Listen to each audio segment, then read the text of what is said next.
Zayin Cheshvan marks the day that the last person who had come on Aliyah L'Regel got home. In other words, when people left Yerushalayim and Eretz Yisrael, and yet it always falls in the week of the parasha of Lech Lecha, which is all about Avraham Avinu going to Eretz Yisrael. Are those not contradictory themes? Zayin Cheshvan, Faltis Alamal in the Woch von Parshas Lech Lecha, the way the calendar works is the 7th of Cheshvan is always in the week of Lech Lecha. Seeing as we know that all special occasions on the Jewish calendar, where the word moyed is for l'shem miyuad, a special zman, an allocated special time. The Shalot tells us are always related to the parashas in which they fall. Is move on. There obviously has to be a thematic connection between Lech Lecha and Zayin Cheshvan, because it always falls in the week of Lech Lecha. Zayin Cheshvan faltos Alamol and Parshas Lech Lecha, as we've already mentioned. It is unique. It's different to most other special dates on the calendar because it always associates with the Parsha of Lech Lecha. Nicht wie andere Moedim, was kvies in die Parshas seinen wenn sie seinen Chol beit sich mishana l'shana. Various other dates on the calendar are different from year to year. Chanukah might be Miketz, might be Vayeshev, right? Pesach, depending if it's an Iber Yod, it could be completely different parashas. But Zayin Cheshvan is always going to be the Parsha of Lech Lecha. That means that there's got to be a strong connection between them. So what is Zayin Cheshvan all about? Zayin Cheshvan, sagt the Mishnah in Tainis tells us, as das is the tog when Sheilan ala Kshamim. That's the day we begin, at least in Eretz Yisrael, to start to daven for rain, v'sein talmud livracha. Why then? Because it says Vav Yom Achar Hechag. It's 15 days after the end of Sukkot. Kedei she'agia achan shebisol nahar pros, that allows the last person who came on Aliyah L'Regel to be able to get to the Euphrates River, which is the easternmost border of Eretz Yisrael, and they can cross the river and go home. And that is the halach in Rambam b'Shulchan Aruch, and that is the halach in Rambam b'Shulchan Aruch, and even how we do it today. As Eretz Yisrael heitmen on Sheil Zayin Kshamim b'Zayin Cheshvan, that in Eretz Yisrael you start to daven for rain on the 7th of Cheshvan. Now, versteht man, we can understand and appreciate as das nicht bloß as siber shlilis, that there's not only the avoidance of something negative over here, that don't daven for rain while people are still on the road, and that's the reason it's Zayin Cheshvan. As the Geshem soll Nigerians and Kinsat Saidin Visa Vetonkum and Beisa B'Sefagvul, that we don't want the rain to be in any way an interference or to cause distress to a Jewish person who's trying to get home from Aliyah L'Regel. Nor as biz, rather there's something really positive in this message, which is as biz Shiva B'Cheshvan, and until you get to Zayin Cheshvan, is this noch als a hemshach von der Aliyah L'Regel the Chag HaSukkos. Then everybody is still engaged with and involved in the process of the Aliyah L'Regel, the pilgrimage to Yerushalayim. Of Yasma Ferish and Shach. The Shach actually says this very clearly. Whenever the Jewish people made pilgrimage to Yerushalayim, it took them up to a maximum of 2 weeks to be able to get back home, 15 days actually. He has the part that's relevant to us. So during that time, it was for them, it was as if they were still in Eretz Yisrael, still in Yerushalayim, still engaged in all the things that are associated with a particular Yom Tov, until they got to cross the Euphrates River. So people who came from outside of Eretz Yisrael were still considered to be in Eretz Yisrael, but more than that, in the Yom Tov spirit and in the Yom Tov involvement until they crossed that river. So this is really important information because it tells us, as Zayin Cheshvan is the talk, that Zayin Cheshvan marks the very end of the process of the pilgrimage to Eretz Yisrael, to Yerushalayim, which one did 3 times a year, and here specifically during Tishrei. Therefore, what it represents is the Yerida min Aliyah. Aliyah L'Regel, you're elevating yourself in order to go to Yerushalayim, to the Beis HaMikdash. So now that ends, now it's a Yerida, you're descending back into the world. In Kumen Arab from the Shlemis HaKdusha, in Beis HaMikdash Yerushalayim, Jews are now descending from the spiritual high of being in this perfect environment of holiness, the Beis HaMikdash in Yerushalayim. Every person's coming home to their own vineyard, to their own trees, etc. Beretz Yisrael or the Chutz La'aretz, whether they live in or outside of Beretz Yisrael. Busem achan shebisol and Chutz La'aretz den har pros. Including the person who's the furthest from Yerushalayim, that's the person who has to get to the Euphrates River in order to get home. Okay, so what is Zayin Cheshvan all about? Leaving the holiness of Yerushalayim and getting back to the reality of this world. In which case, how does it fit with Parshas Lech Lecha?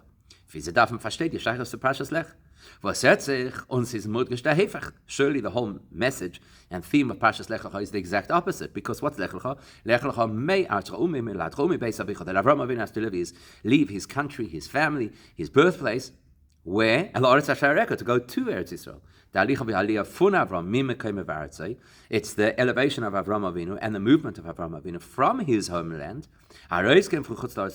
to leave a place in the diaspora, specifically Charan, and go to Eretz Yisrael, to come to Eretz Yisrael. The exact opposite of Zayin Cheshvan.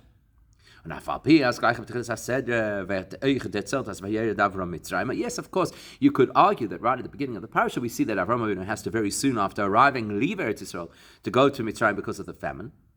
That's the technically from here, the Seder, but we do know that even though there are many chapters or many stories told within a parasha, the core theme of the parasha is represented in the name of the parasha. But parasha saying is the name Lech Lecha, in which case our parasha is Lech Lecha, going to Eretz Yisrael. In Eretz Yisrael, that's the journey from Chutz La'aretz to elevate yourself to get to Eretz Yisrael. And even besides that short moment that where the parasha tells us about Avram Avinu going to Mitzrayim, the lion's share of the parasha is all about him being in Eretz Yisrael. So therefore, the theme of the parasha is leaving Chutz La'aretz to go to Eretz Yisrael and being in Eretz Yisrael. Seeing as everything in Torah is not simply stories or history, but it's actually lessons and guidance. There has to be a lesson from the parasha. As the Rebbe famously told us, we have to live with the time, which means mit the parasha to live with the lessons of the parasha. And sign the meaning from Zayin Cheshvan. There also has to be a lesson that we're supposed to learn from the 7th of Cheshvan.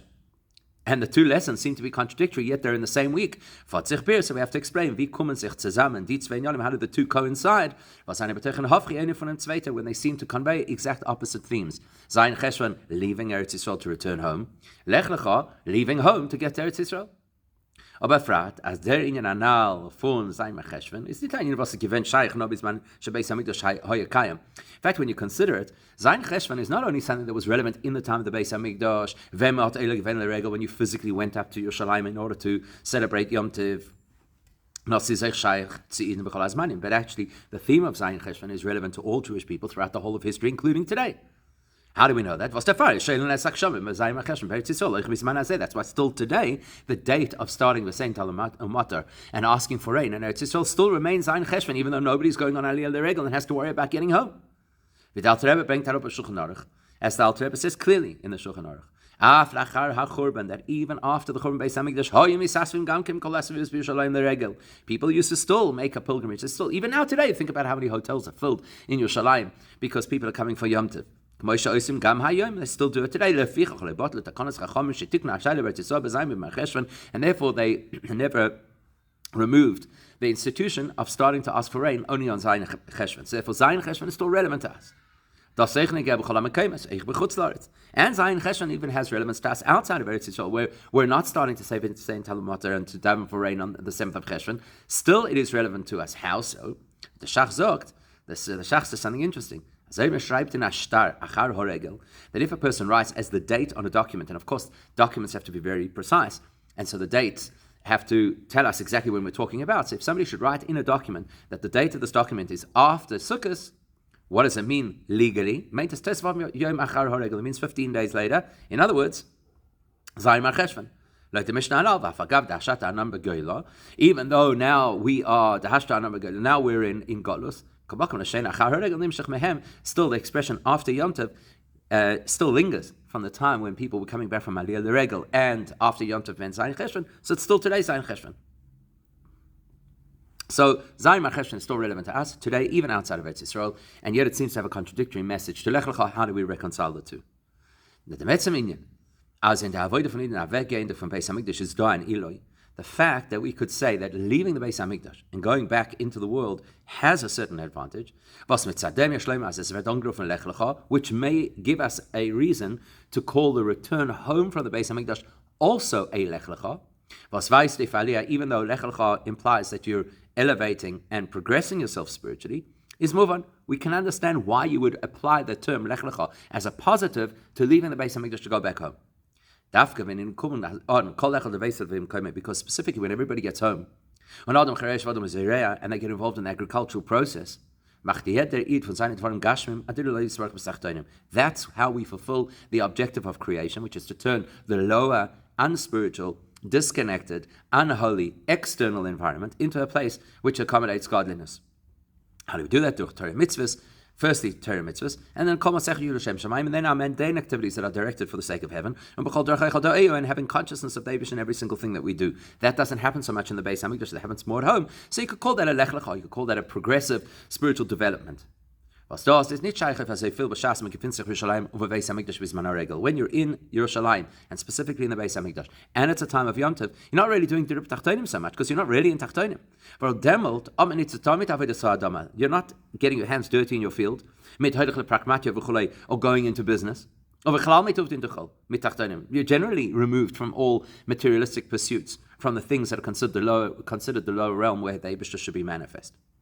But once it is Zayin Cheshvan, and thereafter, then when we restart the agricultural process, we start to re-engage the world in order to transform it into a divine edifice, and that creates the value of darkness turned into light. It's the value of light when it is contrasted with and produced out of darkness. That is an aliyah. That can be called Lech Lecha. So we can actually apply the term Lech Lecha to leaving the Beis Hamikdash and that holy environment and engaging the world. And that would fit exactly with how Chassidus describes the idea that our neshama went through a dramatic descent in order to enter the human experience, but specifically by being in this physical environment with all the severe limitations that places on the neshama. So creates the opportunity to turn our world into Hashem's home. And the knock-on effect for the neshama is then elevated to a level which is greater than what the level was of the neshama before it entered into this world. So Lech Lecha. Lech Lecha is an aliyah, and sometimes the aliyah is achieved by leaving the holy environment and engaging the world. And so perhaps leaving after the aliyah l'regel is why we call this also a Lech Lecha, because we're elevating the world. Okay, it's a beautiful explanation, but it doesn't answer all of our questions. So we're saying that the term Lech Lecha is a term describing a journey of elevation and of spiritual progress, which is fine, because that could also apply when you come home from the Beis Hamikdash inspired and you engage the world and elevate it. But the story of Lech Lecha at face value is the opposite story of leaving the Beis Hamikdash. At the end of the day, the story of Lech Lecha is leaving Chutz La'aretz to get to Eretz Yisrael. And that's called Lech Lecha. How then can you just so glibly say, well, leaving Eretz Yisrael and Yerushalayim to get back into the world is also called Lech Lecha? Yes, of course, conceptually it's the same, but how does it match the story? So in order to understand that, we've got to understand the difference between what it was like spiritually to stand in the Beis Hamikdash on this elevated state of aliyah l'regel versus day-to-day life. So let's compare the reality of the Yidden when they are at aliyah l'regel, where they are, as the Torah describes it, before the Eibishter, in other words, in basking in divine revelation. How does that contrast to the experience of being in your own environment, sitting under your palm tree? When you're not face to face with Eibishter. Whichever way you look at it, standing in a space of divine revelation and then leaving that space in order to go to engage the world with all the brilliant and beautiful things that you're going to do is still a spiritual step down. It is, whichever way you look at it. And yet the irony and paradox is that there is a tremendous upliftment that occurs only when you are distant from the source. Why is that? How does that work? So to get there, we're going to look at two conventions in halacha, two ways that you could work for somebody in halacha, and we're going to compare the one to the experience of being in Eretz Yisrael at aliyah l'regel, and the other to being back at home. So in halachic terms, we talk about the difference between somebody who's hired to do a job, somebody who's appointed as a proxy, as a representative of somebody, the shliach. As-sachir is avidas b'derech in the mode from the baidim. Generally speaking, when you've hired somebody to work for you, typically they work in your space. Or if they're not physically in your space, they're working with your stuff. You've hired them to work in your factory, to work in your house, to work in your business. Whereas the whole objective of a shliach is actually to send somebody to a place that you don't want to or cannot go on your own. That's what the word shliach implies, from the word Chelek, to send, as if it have actually shikt from the mishalech, that he's being sent away from the mishalech. So very different to the sachir who is always in proximity either of the mishalech or at least of his business. And the fact is that a shliach does not necessarily always have to be using material that belongs to the person who's sending him on the shlichus. Shliach meant, as a tutamaisa is a shetiyeh fad mishalech. The definition of a shliach is somebody who is the proxy acting on behalf of the mishalech, even if he's not using any material that belongs to the mishalech. So that's the first distinction: proximity, place. There's also another fundamental difference between somebody who's hired to do a job and somebody who is given a mission on behalf of somebody else. Because asachir is called asiyas tzilibzich.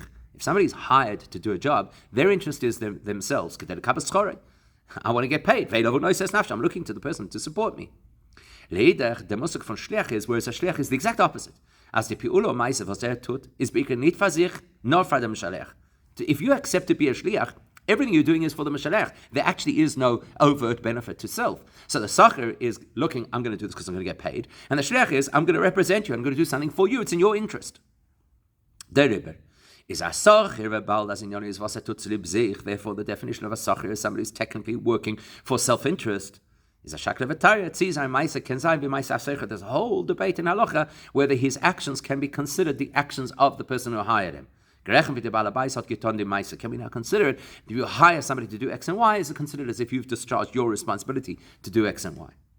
Whereas it comes to shliach, we know very well. Even though the shliach could be a very great distance from where the mishalech is, but because whatever he's doing primarily as a representative of the mishalech, is the asir from the mishalech kilu v'the mishalech hatas giton. Whatever he's doing, no matter the distance, it's considered in real time as if the mishalech is doing it at that time. Or the nachmer, or you can go even further than that. As the ma'ase gufi sich mesiachas zum mishalech, the action that he's doing is considered like the action of the mishalech. So he's giving a ring to a woman, and the mishalech is the one getting married to the woman. Das heißt, as the mishalech to durch dem shliach. In other words, the mishalech is acting via his proxy, as opposed to the sachir who's acting for himself. It just so happens that the things that he's doing benefit the person who's hired him. Until you get to the greatest type of shliach, which is where the shliach is literally like the mishalech, literally like him. So it's not the ma'aseh shliach and zankecha ma'aseh vet azovi the mishalech, which means not only are the actions that the shliach is taking legally binding as if the mishalech had taken those actions. Now the shliach guf v'vet mitzis fun the mishalech, but there's this ultimate state where, for example, you can call a malach elikim because it is a complete manifestation of the mishalech. You don't see the shliach at all. And that's why a shliach can do something which really only the mishalech should be able to do, like giving that ring to that woman. So when sehr schlimm ist der Chilek Beruchnis zwischen Avodas Yisrael Bal Yosem L'Regel Zayin Glifnei Hashem B'Mkoim Abayim. So here's the comparison. When we're in Yerushalayim, in the Beis HaMikdash, during the Regel, in front of Hashem face to face, we're like a sachir. We're in the environment of the Balabos. And let's compare that to the Shlech experience, which is when you've gone back home and you're now distant from the point of origin. So Baliyos and the Regel, when people go up to the Beis HaMikdash in the Pesach, Shavuos, and Sukkot, is by saying, everybody's got to see the Eibishter. There was literally an experience, an opportunity to see godliness. In other words, you felt close to godliness. As the Gemara tells us, in the same way as you came to see the revelation, you also came to be seen. Which means that the whole purpose of being there in Aliyah the Regel was to be able to absorb all of the tremendous energy and holiness of the Beis HaMikdash and of godliness. You saw the tremendous miracles that happened repeatedly in the Beis HaMikdash. You saw that it was the place of divine presence. You saw all the roles that were played by the various stakeholders in running the Avodah in the Beis HaMikdash. And it's all beneficial to me. I'm being inspired. I'm being uplifted. My eyes are being opened. I'm being elevated. I'm in front of the Eibishter. It's like being in a neshama in Gan Eden, which is I am basking in the glory of divine presence. It's great. I'm like a sachir. I'm being paid, in this case, in spiritual terms. But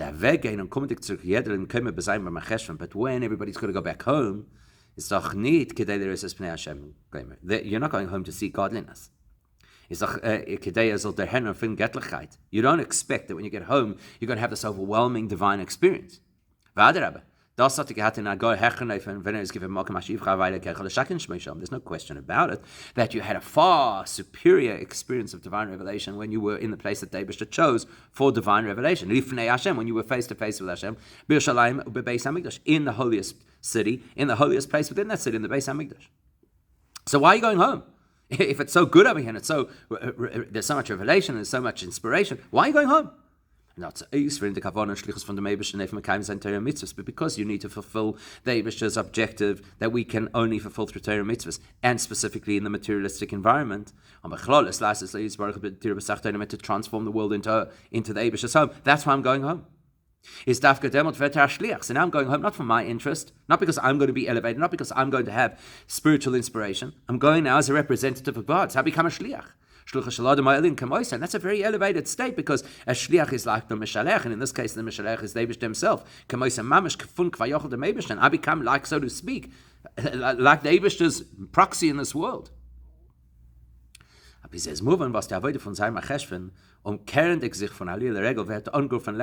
So understanding the distinction between being in an environment that is tremendously holy and inspiring, but for my benefit, versus stepping out of that environment to be the Eibishter's representative, we can understand why the latter is compared to Lecha. Because Lecha means to progress, to move. That doesn't just mean to go from point A to point B. It means to move into a whole different reality. So when there's a true movement, when a person transforms themselves into a completely different level of spiritual experience, a level that is exponentially beyond where I stood before. So prior to leaving to go back home, where were we? In the Beis Hamikdash. Which was a place of tremendous holy exposure, but for me to see, for me to experience. It's all about myself. That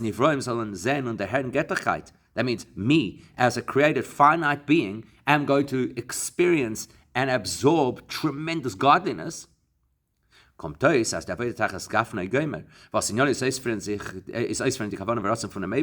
I go back home and I'm now engaged in the world and trying to turn it into a place of holiness, this is no longer about me. This is completely the Eibishter's business.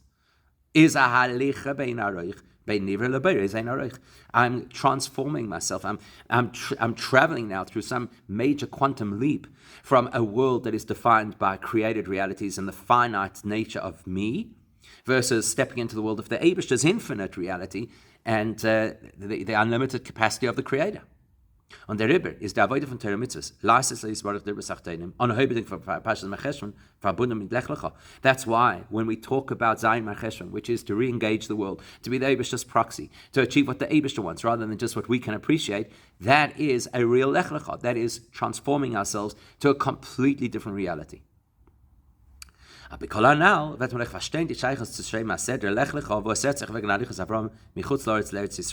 now we can solve why it is that Zayin Mar Cheshvan, which represents this tremendous development of spiritual commitment to the Eibishter, is specifically associated with Lech Lecha, which is the story of Avraham Avinu leaving home in order to get to Eretz Yisrael. This is not a geographical story. It's not even the spiritual story of the elevation of Eretz Yisrael. Rather, it is the story of the transformation from a human-based experience to a divine-based experience. Avraham Avinu noch zeindig in Chutz La'aretz, when Avraham Avinu lived outside of Eretz Yisrael, hat mefasim gewen elikos. He advertised godliness to the world. And Gabrach mentions the din and the Eibishter, and he drew people close to be able to serve the Eibishter as the one and only God. As the pasuk says, it's nefesh asher asu b'charan. There were all these people that they turned into adherents of monotheism when they were still in Charan. As we know very well, all the midrashim that speak about how Avraham Avinu did this. The Rambam is mevori beprotia. So as the Rambam says very clearly, he explained to people that it's only appropriate to serve the one God of the world, and it's only appropriate to sacrifice and to bow and to bring libations to the Eibishter. And he made massive announcements to the entire world. And this is still when he's outside of Eretz Yisrael. He's advertising to the entire world that there's a single God and you have to serve that single God. So what's lacking at that point? Well, as the Rambam tells us, that's because Avraham Avinu, through his own analysis, came to the conclusion that there is a single God who you have to serve. Therefore, the basis for all of his projects of bringing people closer to godliness is human. The Rambam tells us that he worked it out through his clear mind. As das, was hat man Fassung von Elikus, es gewinnt mit Zad Zayin, Anerkennung von Elikus. That means that all of his work to bring people consciousness of the Eibishter was all based on human experience, what he had understood and what he was able to bring to the table. Because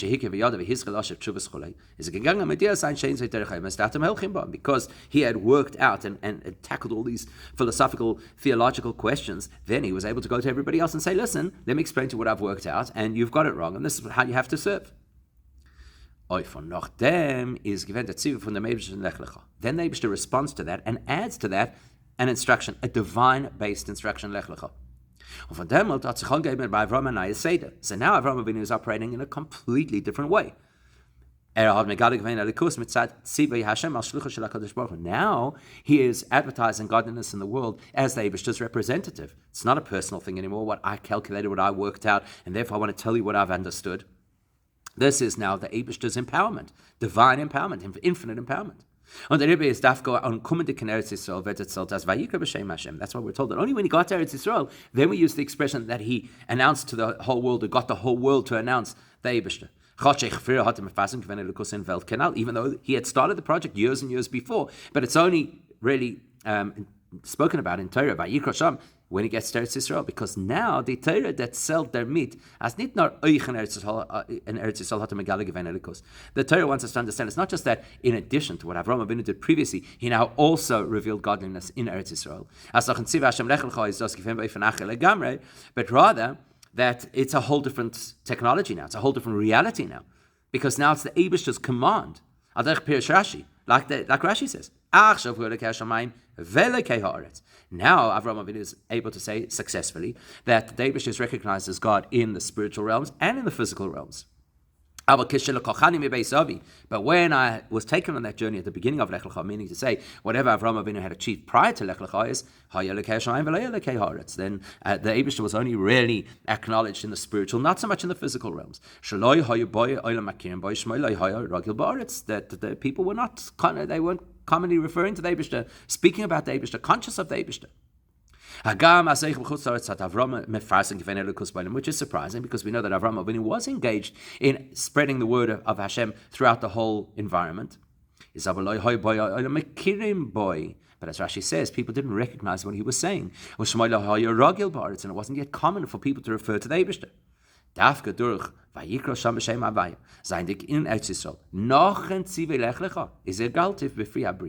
But then something fundamental changes.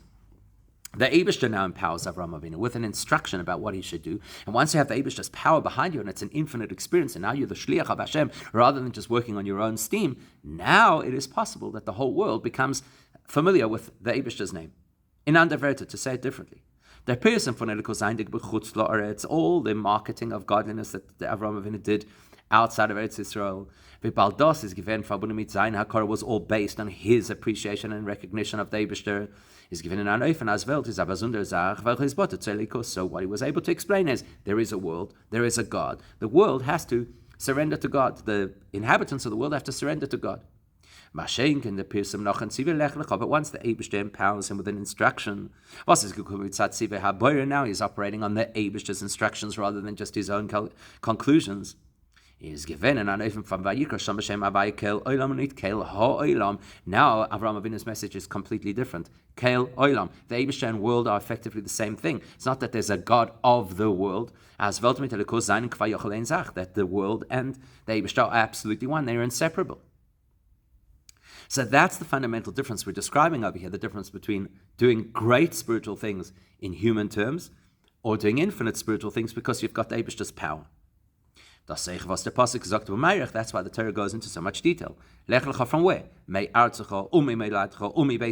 From your land, from your birthplace, from your father's house. To the place you're supposed to go to. Now, why don't you just tell us where he's going?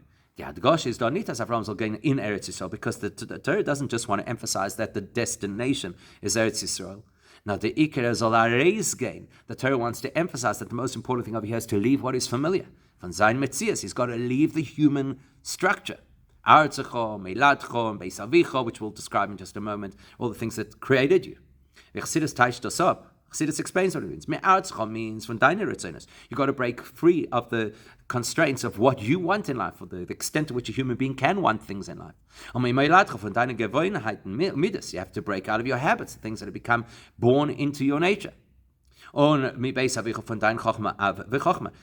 from the house of your father, which means to break out of your intellectual constructs.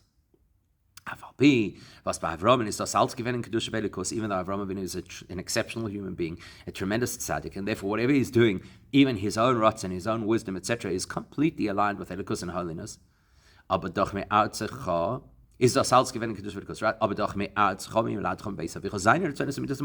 it was all in his reality.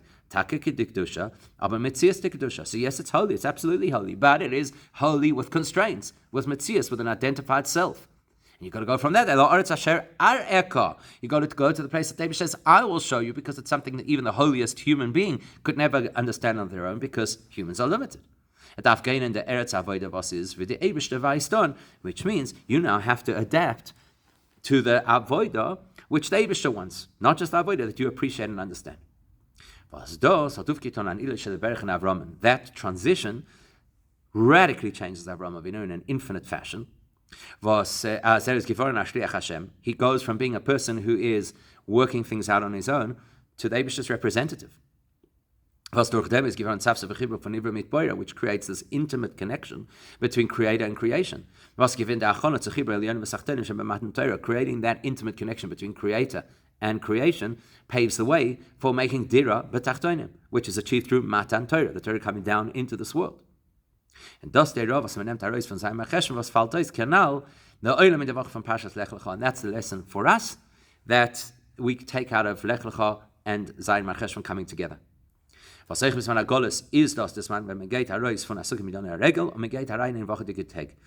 way you look at it, even today, even outside of Eretz Yisrael, even without the Beis Hamikdash, Zayin Cheshvan marks the threshold of stepping out of the holy environment of Tishrei into the slug of this world. So jeder darf wissen, everybody has to know. We shouldn't feel sad, the great, wonderful period of Tishrei is over. Now, but to the contrary. If we're going to re-enter the world, it must be with tremendous enthusiasm and joy. To recognize that it's specifically when we do these things, engaging the world, investing in the world, that's actually where we become the Eibishter Shliach. And being the Eibishter Shliach means that you become literally, so to speak, like the Eibishter himself. So because this is the way we're going to fulfill the ultimate objective of creation, which is that the Eibishter wanted a home in this world, and we're building that home. And you don't do that in Yerushalayim in a Beis Hamikdash in Gilei Elikus. You do that day to day in the stuff that we're doing. And the time when that Dira B'Tachtonim will be fully revealed for everybody and all to experience and to see will be when Mashiach comes. When the Eibishter will be completely revealed to the extent that everybody will be able to see that the Eibishter is speaking, and that should happen immediately.